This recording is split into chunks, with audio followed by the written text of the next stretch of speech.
I'm John Nichol. I joined the Royal Air Force in 1981, and I watched as the Falklands War unfolded on my TV screens. And I remember thinking back then, as many service people did, what would it be like to go to war for real? Well, the men who fought in that conflict found out all too soon just about the brutal reality of modern warfare. In the final days of the war, the Scots Guards were tasked to attack Mount Tumbledown as part of the final push towards Port Stanley. I'm joined today by some of the survivors of that battle, men who truly can say, we were there.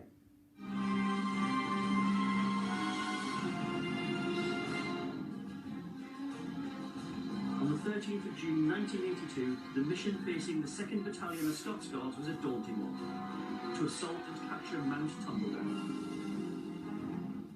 The last obstacle between the advancing British forces and Port Stanley. The Argentinians had positioned their best men here, 700 troops from the elite 5th Marines who were well armed and well dug in.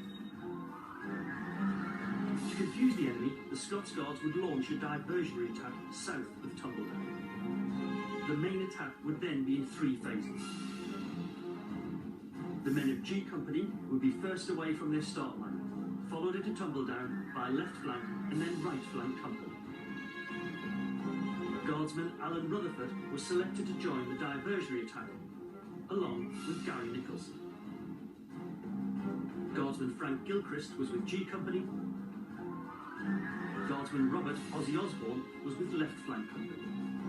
Fighting alongside each other with right flank company were Lieutenant Robert Lawrence and Lance Sergeant Danny McDermott. By the time the Scots Guards reached the Falkland Islands, there had already been heavy loss of life on both sides. Before being pitched into battle, some would witness the single biggest loss of life suffered by the British during the whole conflict.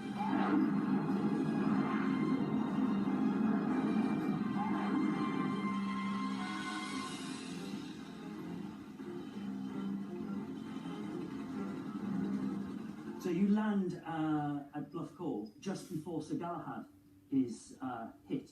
Now, I watched those images in the aftermath on TV, but presumably you watched this happening in front of you. Yeah, we run down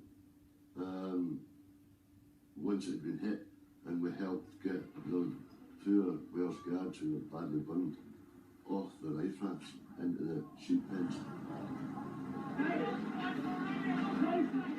We're lucky in a way because it could have been us. Yeah. And the Welsh guards coming off and we stuck there and everyone else. Fate has its way, Joe. Yeah. Well, somebody the night before just decided to shove us on Intrepid and go around. Instead of That's the kind of the curious fate of warfare. Absolutely, yeah. Our boss wanted us off that ship. He knew we should be on that ship. We were uncomfortable being on it. We're not sailors for a start. And so, I mean, I think it was 51 died on Galahad. Mm-hmm. I mean, that was a shocking moment of the war for those of us witnessing back home. I mean, did you watch it and see it going on as well? Did those images affect you? You see them things and you look at it going, well, it's not me. Right. I'm still here, I've got a job to do. And your job to do there and then. You know, these guys are hurt. You go into your career mode. You go and help them. You do what you need to do. You're not sitting there going, oh my goodness. Right. You start giving sympathy, John, and everything else, you lose the plot. Well, I was reconnaissance platoon. We were actually further inland, so we weren't near the cove at all. The first thing we knew about it was the Argentine aircraft flying over. Yeah. There was no air raid warning, red, or anything like that. I just heard these aircraft coming over, looked up, it's the Argentine aircraft. And the operating procedure when you've got that happening is that the battalion puts up, in theory, a curtain of lead, as you will know. Tell me, mate. And I think we fired 18,000 rounds or something, apart from my orderly who fired 1 round. And I said to him, well, what the hell are you doing? And he said, well, I got him. Let's talk about the night of the 13th and into the 14th of June. So at first there was going to be a diversionary attack. There were a couple of phases. First phase, diversion, then the mountain divided into 3 thirds. The first one taken by G Company, the second one taken by left flank, and the third one taken by right flank, with our limits of exploitation and crossing a start line in an absolutely classic night assault, which is what was so bizarre. This was classic warfare training. This was against an enemy with fast air, artillery, mortars, etc. we weren't going across Wembley Stadium in bright sunlight, nice and flat. We're going over peat bog, up a mountain, although I didn't realise how big it was until I went back years later. This round's coming at you, we're in the middle of one of, I think you said it was one of the worst storms they'd had. It was I think it was one of the worst winters they've had recorded since the records began. Alan, as you're at the start point, as you're waiting to move off, in those first moments, in those first minutes after you move forward and before the first shots are fired, can you describe the scene? Very cold, very wet, rugged. It's eerie. You're going up against an enemy who is, well, good arms, good training. They're comfortable in the little holes they're hiding in, and you've got to go and prize them out here. You start moving up a mind, all your senses start coming alive. Your field craft, your movement, you're going through your mind how you're going to approach this. There's so much happening in your mind it's racing all the time. What if this happens? What if this happens? What should I do here? It's just classic infantry training, and you're running through your procedures all the time. And Gary, as you're advancing forward in those first phases of that diversionary attack, your thoughts, your emotions? I was quite anxious, knowing that we were moving forward and we were going to come into contact. No doubt about it, we weren't coming away until we did. Moving forward, and I mean, you could hear the ground crisp underneath, and you could hear the artillery as well, which was bombarding Tumbledown. And just moving forward, and then, God knows, I don't know how long we've been on the advance for, then star shells went up. And you've probably got a split second between the pop and the light illuminating. So we were hitting the ground, you know. And I was sucking snow. I thought, what am I doing here? How did I get myself in this situation, you know? But we just, more than that, we just moved on until we actually came up upon the enemy position, you know. And you almost happened upon the enemy position. You were actually looking for it.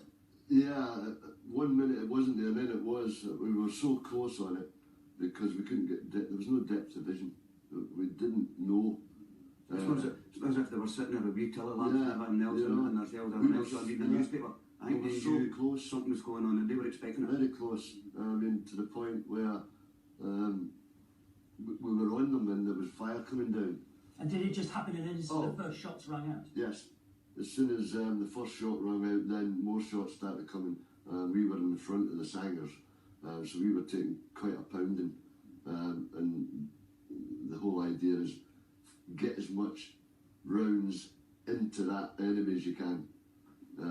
Get rounds in there. I mean, 7.62 GPMG, you're firing vast amount of weaponry into rounds into that. It will rip some to bits. And the scene, a night scene, star shells, rounds going down, what does it look like? Well, it depends whether you're seeing it. I had a night sight, so everything I was seeing through that night sight was green, or very shades of green. Yeah, it would have been right. Part of the fear was that, you know, for instance, contrary to what the public have heard about conscripts and things like that, they were from a military junta. They had backing. They had a decent financial package backing them. They had American night sights. So when you're approaching and you've discovered they've got American night sights, as I did when I came across some of their tents and found the empty cases, boxes that they bring them in, you don't know. Any second, something could come out of nowhere. And when you think that the round that hit me, if it was fired at me from 50 metres away, it's hit me a second before you would hear the weapon fire it. A full second before you'd hear it fire. So you're not going to do anything. You're just going to go down. And Gary, the scene in those first few seconds as that diversionary attack opened up? Well, as we were advancing, we came up to like a ridge, well, about 3 feet high. And at that point, we all got down and the drill sergeant went forward. I'd look over the ridge and then a round rang out and he dropped back down, and that was the initial contact. That's when everything all just just opened up. Everybody just fanned out onto the position, you know. So we were literally, I went forward to look after the drill sergeant, and we were literally 2 feet from the Argentine position. It might have been 3 feet further down, but we were that close, you know. And I worked on the drill sergeant for a while, and there was just no response. You know, so he was my first dead casualty. Alan, you were almost in the same place as well. Yeah, I was only about 4 or 5 feet away. My number 2 got shot, and he started making a lot of noise, as you would do, which wasn't good, because he was bringing down additional fire. So, you know, I had to roll away from him, because I had to... Self-preservation. Well, I needed to get fire down. I had a job to do, and I couldn't have him bringing fire down upon me. You'd put a gun out of action. And if you put a gun out of action, you're looking at trouble. He can be sorted. We can go back to him. Is it quite cold then in battle? If somebody drops at Ruthlessly you, cold, you mean? slams Yeah. the ruthless, you've got to just leave the casualties and fight on. And it's about momentum. Yeah. If you get stopped and pinned down, then you've got to win that firefight. You've got to regain momentum. You can't just sit back and stop. You cannot do it. And Gary, I think you were the medic, is that right? I was one of the medics. So presumably you're trying to treat these casualties, is it? Yeah. And it's not like being in a classroom doing your first aid. Like I said, it was pitch black, all hell's breaking out all around you. You're trying to, you're basically, you're just feeling for gunshots or whatever. You're just feeling the body, you know? This is a real eye-opening, brutal reality of what this is all going to be like. Yeah. Had you expected it to be like this? No. Not as much as that. I expected to be in contact and a firefight. But to come across, have 2 dead casualties within the first like half an hour of the battle, you know. And I started thinking then, had I done enough? Had I listened to all the training, and the guilt kicks in then, you know. But that was that part of the battle.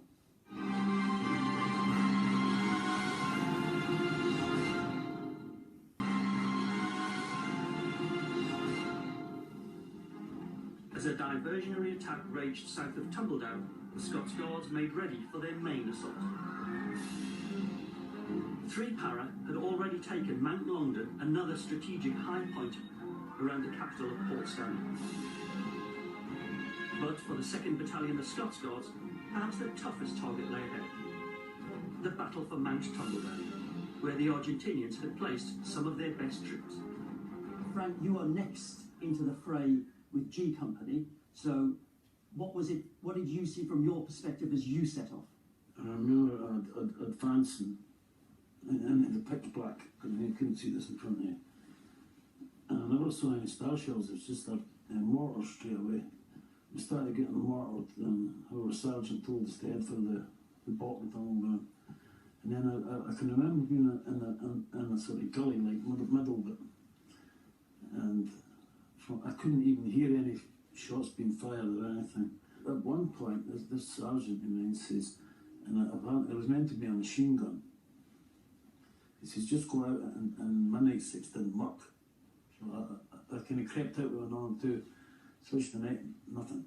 Crept back in and said, the night 6 don't work. He says, but just use the hard, we call them? The hard 6. Iron 6. And if you see the tracer, aim at the bottom of the tracer. So I'm all ready for waiting for this tracer, and waiting, and then get called back in again. But we did have 2 casualties, and I was left taking care of 1. Ozzy, I think you're in the left flank. Yeah. In the under, is it Major John Kisley? Yeah. Is that right?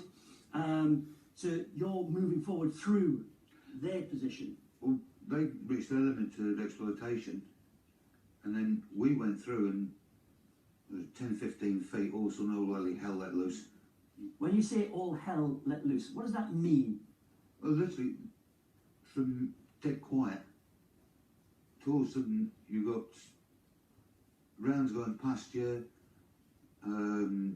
mortars, artillery, grenades, whatever else is being thrown at us, hitting the rocks, and you see, in some cases, you're seeing bits of rock, glowing rock flying everywhere. I'll keep flipping going. But what happened with our piece, we started on the south slope, the two I was with, we went round onto the north face of the Tumbledown, and then up onto the heights. But even when you say on the north face, this is not, you're not running up a gentle hill here. I've been there, I did 2 tours in the Falklands, and I walked the battlefield that you guys fought on. It is almost impossible to walk it in the day in beautiful weather. Right. And you guys fought it. Right. I mean, the boulders, I mean, can you describe the terrain, what it was like? It's the jagged granite boulders, and that causes a number of issues. You can break your legs, you can fall off the bloody things and die just trying to cut across it. It means that artillery rounds and mortar rounds can do a couple of things. They can land in the peat and bury themselves, or they can hit a rock and cause massive disaster. The Argentinian positions were well built, well concealed. The nature of the land there, as you know, means that these granite cliffs and crags will drive you into funnels of land. You know, when you go towards a set of craggy rocks, there are, if you can find them at night, places where you can get through and places where you can't get through. If you are a defending force, you put your machine guns covering the places where you can get through and where you're going to be, where the enemy, or in our case us, are going to be funneled into what you call a killing zone. And that's what we entered, killing zones. You had a damn lucky escape. What happened to you, Ozzy, in the final moments? We finished, well, left flank finished their part. Well, we didn't finish our part. We went as far as we were going, and then we provided support for the right flank to come up and start theirs. We had casualties. We started to ship them back. I asked the company commander, what do you want me to do? John Gisley, act as a screen, provided security. We went so far back, and one of the lads said, no one's gone dead. Swap over. All right, we stopped. He came out. Right, that's what you're covering, that area. I went in, slung my rifle, picked up the stretcher. 2.5, 3 seconds later, whoomp, hang on, why am I looking at the sky? Busted ankle, no problem. My piece of shrapnel in the thigh, I've got a problem. That was it. It was just, didn't hear him, didn't see him. It was that quick. And the people who you placed on the stretcher? The person I swapped with was killed outright. I was wounded. The guy in front, who I joined up with, he had swapped with the lad he swapped with was killed outright. He was injured. The 2 lads who we swapped with, I was front left of the back stretcher. The lad I joined up with was back left of the front stretcher. 2 guys that came out were both killed. Both of us were injured.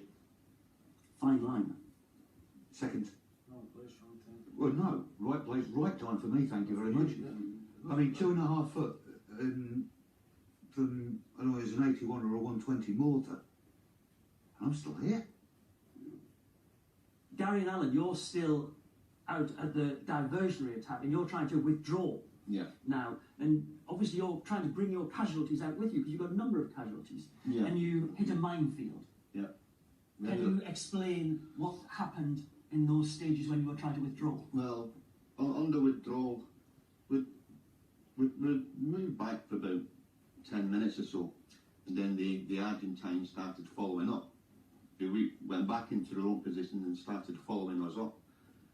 So we were taking fire from behind us, and then shortly after that we started taking mortar rounds. We thought things were bad, and then probably a minute or so later, one of the lads stepped on an anti-personnel mine, so we ended up in the middle of the minefield, being mortared and being shot at. I mean, but you're in this minefield with mortar coming down, incoming fire. Mm-hmm. Yeah.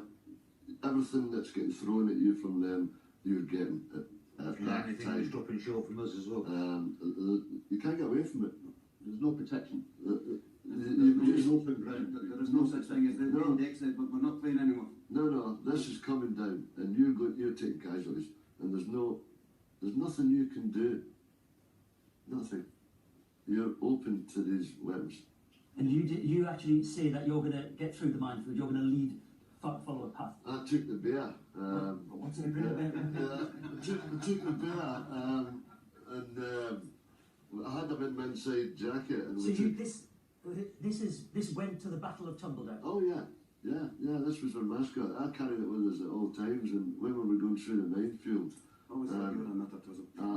had this out in front of us, and I was running like a lunatic. So you're in the minefield, and you say you're going to get out. So how do you go about getting your path out of the minefield in the dark?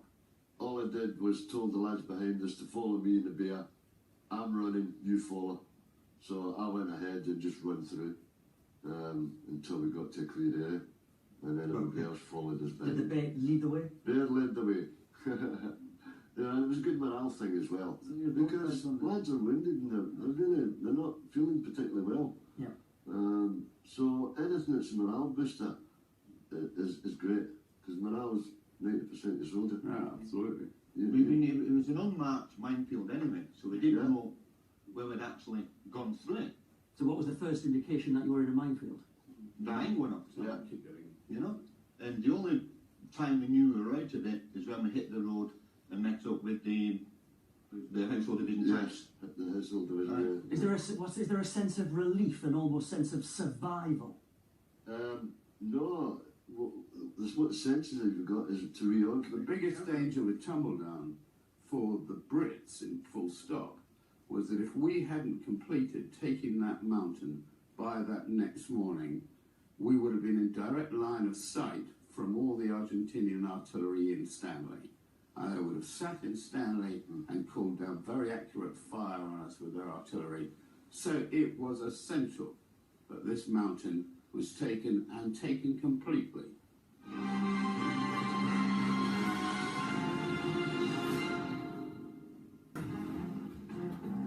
With the dead and injured mounting on both sides, the final phase of the attack on Tumbledown was about to get underway. For around 5 hours, 3 platoons of Argentinian mortarmen, machine gunners and riflemen had pinned the British down.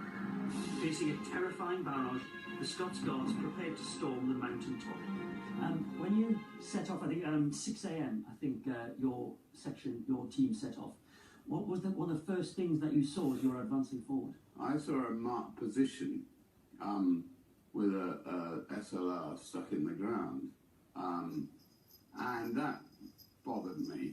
A point where a body or somebody falling. I didn't get to see it. You know, it was still pretty damn dark when we started moving. So while there was a sort of relief and a surge, thank God we're moving up to do this. As you're going forward as well, Dan, you said it looked like it's like being in a movie. Can you describe that scene? It's a few people that know me have been in it a few times. It's like being intoxicated. You're that far gone, and everyone else you're looking at a different world. You're trying to keep your senses together. You want to make sure that you're doing the right thing. You're saying the right thing to your guys and everyone else, and they're following you because they're looking for leaders. If you're not going to move, they're not going to move. Absolutely. And you're going to have to assess what's going on. Where are the members of left flank? Where are the enemy? Where are the other members of your company that are being moved forward? You've got to try and do this assessment. And as I said earlier, my one aim was not to regret having not done something. So this is my chance as a platoon commander, and Danny's chance as a non-commissioned officer, to lead our guys and do our job. Here we go. Game on. And that advance to contact, those initial shots, describe that so that I can understand what it's like as part of a classic infantry battle. It's like being punched. Through the training and everything else, down at Bretton, you get the cracking thump.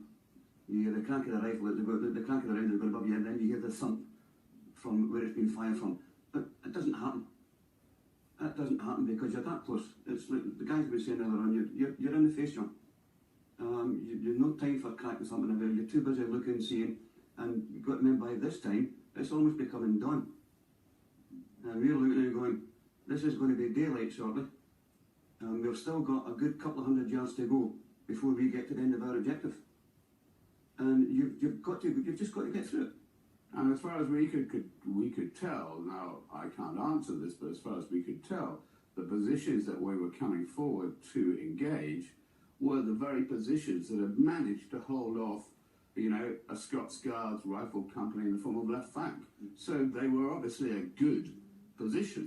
This isn't just the odd shot ringing out. No. So what's it like? Robert, tell me what it is like. You're assaulting one of the machine gun positions. What's it like? Okay, if I went and got the current weapons, which are 5.56, and fired it in this room, we'd all stand there and go, well, that's pretty loud. If I went and got the kind of weapons that were used in our day and sprayed it in this room, the whole of Pall Mall would come to a halt. Right? It is loud. It is, everything is, you know, there are empty cases flying out of these weapons. There are bullets coming out the front of them. There are bits flying off where the bullets hit. And that's just one weapon. You now times this by however many the enemy's got and however many we've got.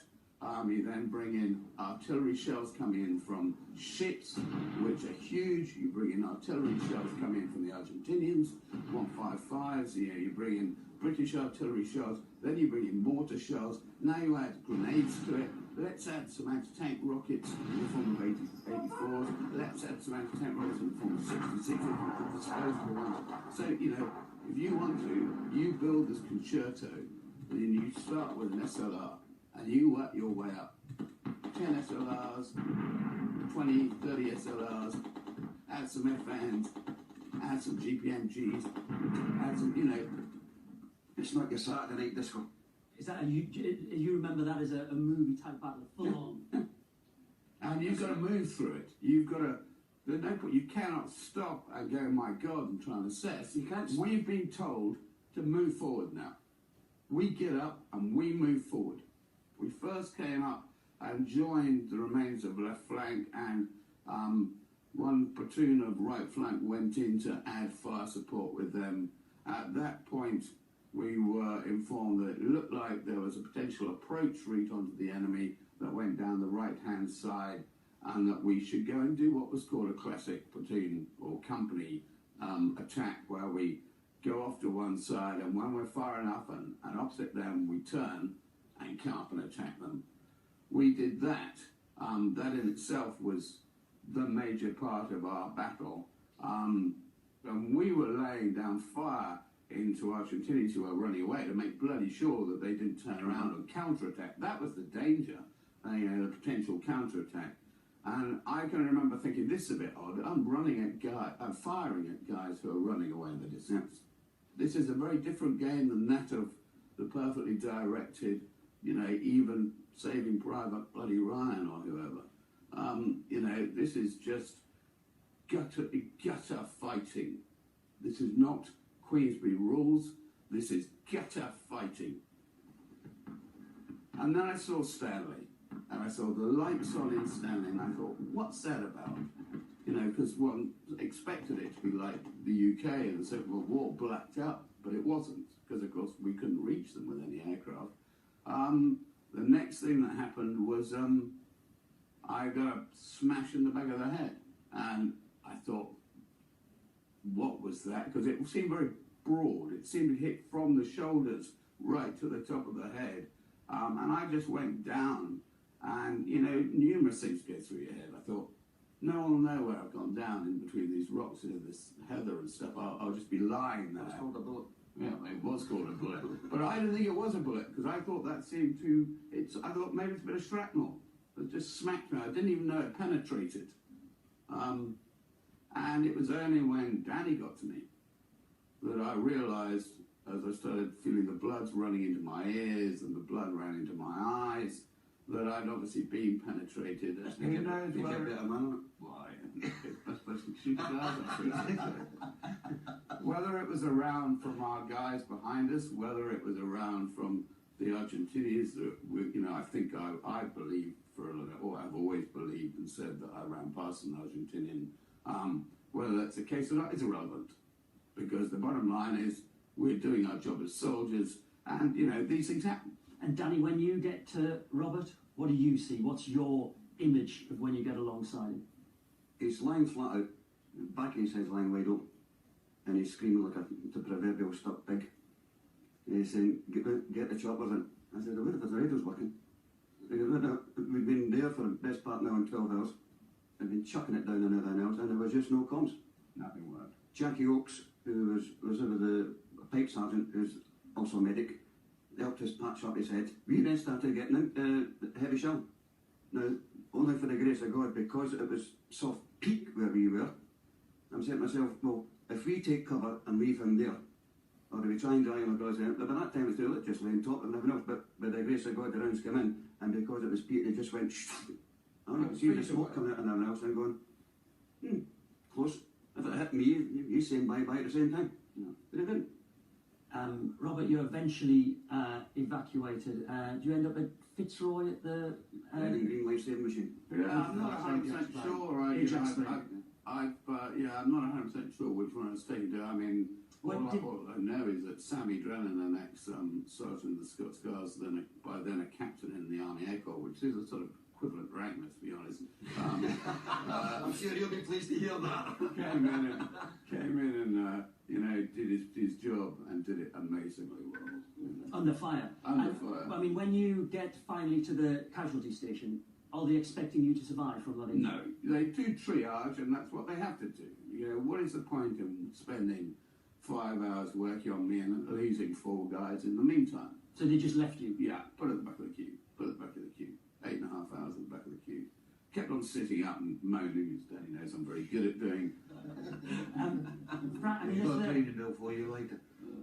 Frank, as the battle's drawing to a close, they're bringing casualties off the hill, and I think you're helping with one of the stretchers. What happens there? So a drill sergeant. I saw 2 guardsmen with somebody that was struggling coming up a small. These the galoshes. Yeah. Slippy things, right? And so go could give my hand, and that's when I found out I was a drill sergeant. And the stretcher tipped, and rigor mortis had bells there, and he actually fell on top of me, and it was a drill sergeant. But what I remember, once he had that big moustache, that was starting to thaw out. It was more scary to that than anything.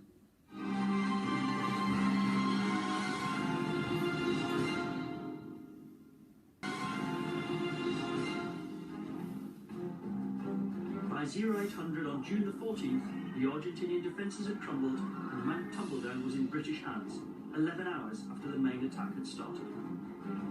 The 2nd Battalion of Scots Guards had defeated one of the best Argentinian units on one of the best defended mountains at night and in appalling weather conditions. There is a white flag flying over Sandy. Very marvellous. Fairly shortly after the conclusion of your part of the battle, the white flags start to fly over Stanley. Is this a joyful time for you? Is this a cause of celebration? By then I was in Ajax Bay, and some guy stuck his head through the door and said, they've jacked it. That's how I found out. I was on table in Ajax Bay. We're at the far end of Tumbledown, looking down into Stanley. You could actually see Stanley down there. We could see what was left of the Argentinian division actually running away, John. And we get told, stop. You have reached the end of your objective, stop. And then we start doing what we normally do, make myself preparations and everything else, I'll keep myself alive. Because anything could happen. Then we heard the surrendered in Stanley. We then spent the night on Tumbledown. Was there a cause of celebration for the surrender? I mean, is it... Well, in my case, I was on the Uganda, and the Italian Padre came on and told me either that, considerably after this event had happened, my joy was not that the war was over, but that my battalion would not go on to further glorious victories without me being with them. Was it a relief to know that it was almost certainly over? It was a strange feeling, because we were told we were getting ready at this time to go back and pick the drill sergeant up, because we had to leave him where he fell. So we were preparing to go and collect them, and then think it was Colin Cool, came over and said, the white flags are flying, that's it, unload, you know? and it was just a weird feeling, really, really strange, that you go from... Is it almost an anticlimax? Yeah, it's like being out and training and everything else, and your DS come out with the right bands on and says, index unload. But this is really, you've lost your friends, there's been people seriously injured. It's not an exercise. I was still expecting a counter-attack though. I think we were told about counter-attack. Well, that's why before we were told about the white flag and everything else, when we finished at the end of it, sort of like dig in if you want, get yourself sorted out. Well, the Because if you do Argentinians counter-attack, I've spoken to claim they did try and launch a counterattack. Now, whether that is, propaganda on their behalf, because as far as I'm concerned, they didn't. When we cracked them, eventually they folded. Yeah, they cracked Iran, yeah. Do you think people outside the military would be surprised by what you guys have to do? yes, because they can't understand it. Oh, yeah. And they're lucky that they don't have to understand it in some ways. So I think we're lucky that we do understand it. It's like we've, in some aspects, what we've been through, we come back into Civvy Street and it's like we're from a different planet. Seriously, They have not got that experience that we've had. There's no uniformity. No, because even what Robert and Right Flank were doing, Frank with G Company, Alan down with Diversion and that, I'm learning bits now I didn't know. They're probably learning some about Left Flank. You don't talk to civilians about your military. You can't. You get some stupid questions. They're Not interested. they don't know your mentality. We use short-term words, you know, and when you're talking to a civilian, you're talking to them as if he's a lower class of people. Because they won't understand. No, they won't. I attempted. Not that they won't understand, John. They They don't. can't understand. And that's it, brother. That's the I attempted to talk because I felt very strongly that, generations will say, well, my dad was in the Second World War, and my dad was in the First World War, grandfather was in the First World War, and they never spoke about it. Well, in all honesty, they didn't have to. It was a world war, and 99% of everyone in the countries were involved in it. Everybody understood. There was national service, everybody understood. We've come back as aliens into a country that does not understand and cannot understand. The guys, I'm sure, from Afghanistan, Iraq, etc., can understand. People like yourself can understand. But we haven't returned to a country that was involved in a world war where everyone had a relative involved. So the battle for the Falklands, 255 dead, obviously hundreds wounded. I think the Argentinians around 700 dead, thousands wounded. You guys on Tumbledown lost 10 killed, 53 wounded. These are your mates, your colleagues. These are the people that you work with. Do you look back on that time with sadness or with pride, Dan? It's a mixture of both, John. Sadness because of the guys that we lost. I mean, some of them were good drinking pals.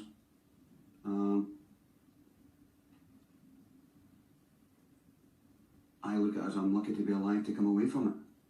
And I feel sorry for them who lost their loved ones.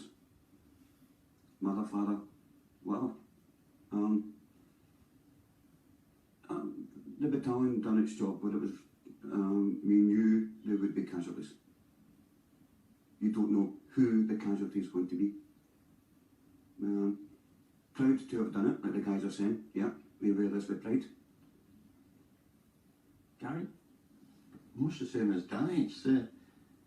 I was 22 and it was a massive experience, and it's really affected the way I see life ever since that day. You know, it's again proud to have been involved, but again the losses that we had, and it's a sad thing of war, unfortunately, that you do have casualties. Ozzy, you eventually lost your leg because of your injury. Yeah. Pride, sadness, regret? It's a mixture of everything. Yeah, pride. I wouldn't have missed it. You know, even though, yeah, I was injured, I come back. If I hadn't have gone, the lads that I joined up with, lads that were senior to me, like Danny, who I'd known a while, they'd have come back and I hadn't have gone, no, I wouldn't have missed it. Yeah, there's sadness, there's regret, pride, and as Gary said, it's a different outlook on life. You know, some things people start getting worried about and you just go, yeah, and you just brush it off. There are times where you do have to stop and think. You try not to let it affect you. Some of us can, some of us can't. Each person's made differently. Mm-hmm. Alan, do you talk about your experiences with friends, family? No. No. The only people I talk to is my fraternity, soldiers, my regiment. I don't talk to them. There's no need to know. They wouldn't understand. And I'm not going to waste my time, because it would be a waste of my time trying to explain something. And why would I want to? Is another thing, you know. We could chat about it because it's part of our persona and training and who we are, but to talk to defining moment. Yeah, it's nothing for anybody else but us. It's going to close shop, really, if you will. Robert, what's your abiding memory 33 years on? I've got huge pride in the guys, huge pride in the regiment, huge pride in what we achieved.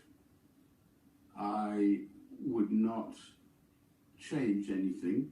I would go back and grateful to have had the opportunity to do the soldiering I did, and would take that opportunity again in a nanosecond.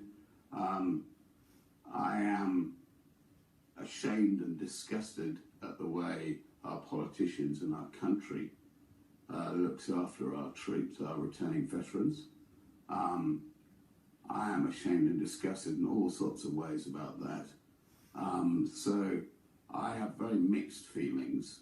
It has made me what I am. It has made my life what it is. It has ruined my life in so many ways. I am ashamed of my behaviour often in how it affects on me, have affected my family and my loved ones, because I'm confused. I don't believe, I constantly told that black and white isn't the way the world is, that there's many shades of grey. It was easier for me when it was black and white.